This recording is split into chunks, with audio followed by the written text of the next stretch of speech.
Then the Lord said to Moses, "Now you will see what I will do to Pharaoh. Because of my mighty hand he will let them go. Because of my mighty hand he will drive them out of his country." God also said to Moses, "I am the Lord. I appeared to Abraham, to Isaac, and to Jacob as God Almighty, by my name the Lord. I did not make myself known to them. I also established my covenant with them, to give them the land of Canaan, where they lived as aliens.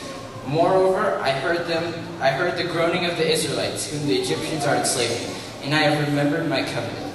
Therefore, say to the Israelites, I am the Lord, and I will bring you out from under the yoke of the Egyptians.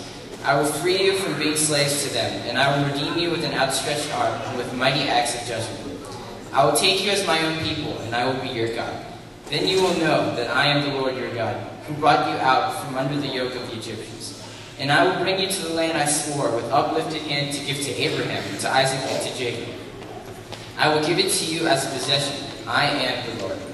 Moses reported this to the Israelites, but they did not listen to him, because of their discouragement and cruel bondage. Then the Lord said to Moses, "Go, tell Pharaoh, king of Egypt, to let the Israelites go out of his country." But Moses said to them, "If the Israelites will not listen to me, why will Pharaoh listen to me, since I speak with faltering lips?" This is God's word.